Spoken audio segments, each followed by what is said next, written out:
What up, it's Ty 1822 back with another AEW Dynamite review. If you support a brother, make sure you hit the like button for your boy. If you want to know how this show was to me, please stay to interview for my final overall thoughts on the show. Now let's talk about Dynamite. Shall we? We kick things off with a banger for the TNT Championship belt. Maxwell Jacob Freeman, MJF takes on the Jet, Kevin Knight. The chemistry between both guys is really good. They had a world title match a couple weeks ago, which was good, but this one was better than the world title match. Kevin Knight is a future world heavyweight champion, and I love his selling of the knee in this match. You don't see good selling like this from a lot of young talent today in professional wrestling. The ending was great. MJF grabbed the TNT Championship belt as a distraction to use the Dynamite Diamond Ring. But the ref did not see what's going on because he had the belt in his hand. Kevin Knight took advantage of it. Low blow, roll up, still your TNT champion, the Jet, Kevin Knight. Then MJF attacked his bum knee, which led to Darby Allin coming down from the Raptors like Sting in WCW and hits the Scorpion Death Drop on MJF. Now, MJF told Darby Allin, I want a rematch for my World Heavyweight Championship belt. But he said, what are you willing to give, MJF? But he said, you know who do deserve a world title shot? That is Kevin Knight next week on Dynamite. Kevin Knight's second world title match. But we do get the challenger for tonight, Brody King. He told Darby Allin, I am going to become the brand new world champion. So Kevin Knight, I will see you next week. You cannot ask for a better way to kick off this show. Everything from the match to the post-match stuff was tremendous. Welcome back, Jamie Hayter. She teamed with her partner, Allin Webster, and they did squash the Jobbers. But I'm still happy that they are keeping ladies involved before we get to the big picture, which is Mega Bang and Lana Cross. On this past episode of Collision, Allin Webster teamed with Persephone against Sister of Sins. Julia Hart got involved, sprayed a mist on her face. So they're going to continue this feud. And I love Tekla promo. She's one of the best things in AEW. And I'm so glad Tony Khan decided to put the championship belt on her. A championship eliminator match. Okada versus Ace Austin. If Ace Austin gets the win, he would get an international championship shot against Okada. This was a good match. I'm a big fan of Ace Austin. Due back to the days of TNA. I hope someday Tony Khan will do more with him because the guy is just outstanding in the ring. Okada, I love his presentation in AEW, especially as a heel, because he brings more to your TV screen than just being a good in-ring wrestler. And of course, still your, well, sorry, not still because there wasn't no championship belt online. Take all that back. Okada is the winner of this match, and he had the Keska standing outside the ring, because we all know this match for the NXT Championship will take place at AEW Double Nothing, and I cannot wait. So, I'm thinking, hey, this a event for Bandino.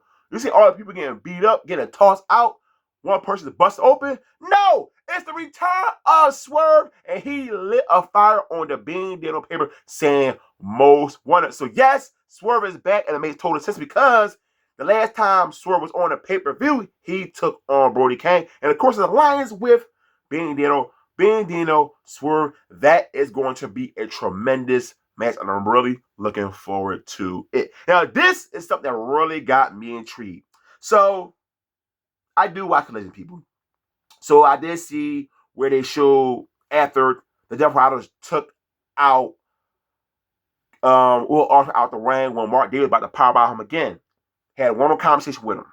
You see the Death Rider trainer Marina Shafir, and you got John Moxley talking to Will Ospreay. Say, all animosity you got against me, you gotta let that go.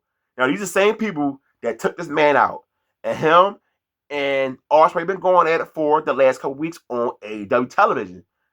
Well, I'm looking at this like, okay, I see where it's going, and you know what? I'm with it.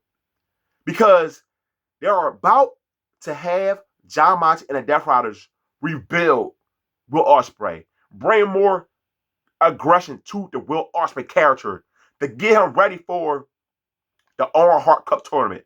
Because we all know he's going to win it and go to AEW Allin and challenge for the World Championship. And we can see a brand new Will Ospreay. So I'm very intrigued to see what they're going to do with Will Ospreay on TV. And I hope they just have these backstage segments and events with Will Ospreay. Keep him out the ring. Let's just focus on everything they're doing with Jon Moxley and Will Ospreay. I did not see this coming, but I like where it's going. Christian Cage and Colt take on Trent Beretta and Rocky Romero, because a couple weeks ago they were in the locker room of FTR and they beat them down. So now we got this match. Now this was an okay match. I wish it really was a squash match. I don't really care for Trent and Rocky Romero in AEW today, but you have the collaboration outside the ring. They got rid of FTR, who was watching the match. Christian get the win. Then after the match, Christian take a piece of the chair, give it a Colt, wraps around Trent's mouth, and Christian wanted him to say "I quit," which he did. Double nothing, New York City street fight, and also someone had to say "I quit." That should be in the same match for the next pay-per-view. Women's Tag Team Championship match: Lina Cross, Megan Bang versus Hikaru Shida and Chris Statlander. Now, it started out pretty rocky with some little bit of sloppy stuff here and there, but after that, this match was a good one. And Hikaru Shida, she is showing signs of turning heel. And I'm glad Hikaru Shida is finally learning how to be more of a character. Every single time she wanted to use a candlestick, Chris Statlander stopped from using it because they're trying to win the Tag Team Championship belts.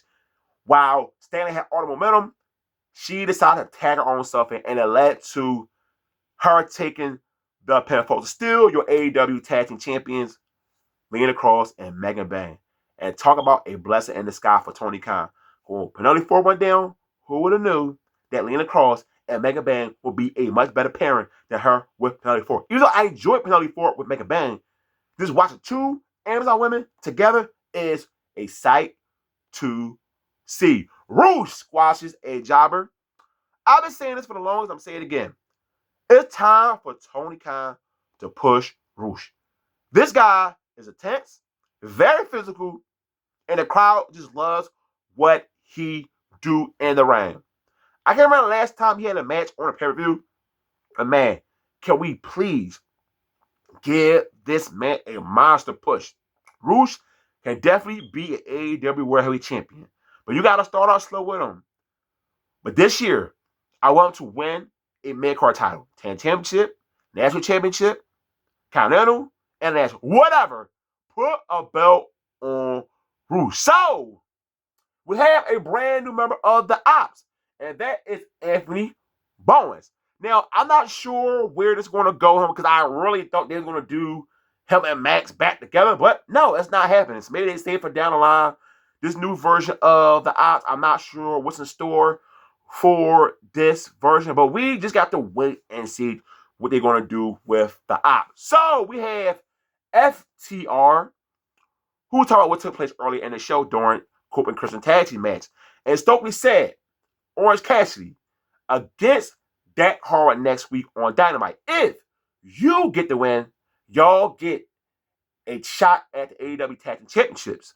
But if Hardwood wins, we get a trio shot for our championship belt. And the person we're going to choose is Tommaso Ciampa. Ciampa had an excellent match with Darby Allin. So I'm glad Tony Khan is still keeping him in the picture, because I need to see Tommaso Ciampa with some gold again. And I would not mind seeing him defeat the collaboration before we get to AEW Double or Nothing. The main event for the World Heavyweight Championship, Darby Allin versus Brody King. I always love these guys' matches. And of course, they had another excellent match. Darby Allin world title run is off to a hot start. This was so goddamn good, and all the stuff that was going outside the ring was the best stuff about this match. I can watch these guys go at it for a very long time and never get bored. Brody King is showing why he is one of the best things in AEW, and I'm so happy he got another opportunity for a world title. And of course, Darby Allin is your winner. He will take on Kevin Knight next week for the AEW World Championship. And you know that's going to be good. Because last time these two had a match, it was damn good. So, Tony Khan, thank you for the focal point of the AEW World title. Ever since MJF became the World Champion, then let Darby become the champion, Tony Khan has been on a roll with booking the main event scene. So, MJF had one of the best runs as a World Champion. And now, Darby Allin, who's a transition champion, might have the best transition run in wrestling. Because I am loving everything he is doing.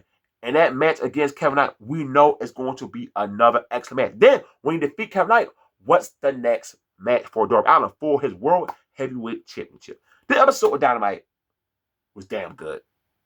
I'm looking forward to a lot of things that's going on for this program. I love the stuff with Ospreay and Death Riders, the matches, just everything about the show was top notch. So, if you watch AEW Dynamite like me, give me your thoughts on the show. Negative, positive, I'll respond in the comments per usual. Of course, hit the like button on this video. As always, don't forget, hit the subscribe button. I'm out. Peace.